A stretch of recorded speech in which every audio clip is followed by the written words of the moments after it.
Take a good look at these two images. Asterisk Image 1, 1945. Japan is a country leveled to the ground, humiliated. No army, no hope. Now, asterisk Image 2, today. That same country is now the beating heart of global pop culture. How is that even possible? How did a nation whose samurai were defeated go on to conquer the world with magical girls and giant robots? Folks, anime isn't just cartoons.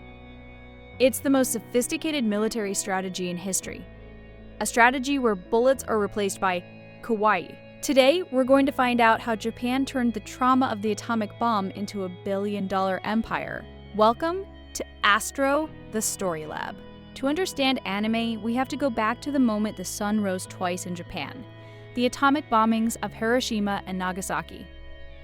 After the war, Japan was stripped of its right to have a military. Their national pride was shattered. The people were terrified. Japanese artists couldn't speak directly about the war due to American censorship, so they turned to metaphors. The first major result? Asterisk Godzilla, 1954. Godzilla wasn't just a dinosaur. Godzilla was the atomic bomb brought to life, breathing fire and leveling cities. Japan was literally painting its fears. But then, something strange happened. Asterisk Osamu Tezuka, the god of manga, created a character that changed everything. Astro Boy. A robot powered by atomic energy. Do you see the shift? The very force that destroyed Japan, atoms, was now the heart of the story's hero. This was reclaiming power.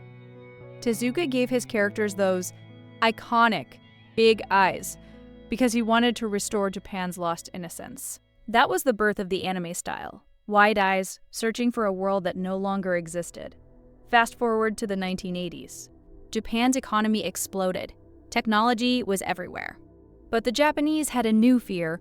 What if technology devours our soul? This is where masterpieces like Akira and Ghost in the Shell were born. In Akira, Neo-Tokyo is blown apart once again. It's as if Japan is obsessed with watching its own destruction over and over. These films were colorful and action-packed, but under the surface, there was a dark philosophy. What happens to our identity? This was the golden age of Asterix, Mecha, Asterix, giant robots like Gundam. Analysts say these mechs became a substitute for weak human bodies. A Japan that wasn't allowed to have an army was building the most powerful weapons in the galaxy within its animation. It was a form of national catharsis. Let's jump to the present. What's the big genre now? Asking isekai.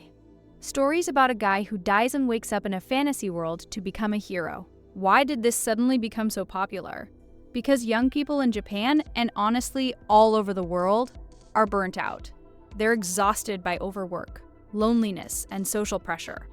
Japan has a phenomenon called hikikomori, young recluses, who don't leave their rooms for years. Anime is their escape hatch. Look at Attack on Titan.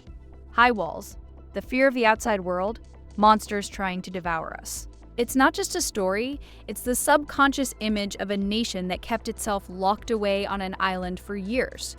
Eren Yeager is chasing freedom, exactly what Japan's new generation and Gen Z are looking for. But this isn't just psychology, it's politics. The Japanese government actually has an official strategy called Asterisk Cool Japan. They realized they couldn't compete with the US militarily, so they entered American homes through Pokemon and Naruto. Today, kids in America, Europe, and the Middle East are growing up loving sushi, picking up Japanese words, and dreaming of visiting Tokyo. That is asterisk soft power. When you fall in love with a country's culture, that country is no longer your enemy, it's your friend. Japan conquered the hearts of its former enemies without firing a single shot. Anime isn't just entertainment. It's the painful diary of a nation.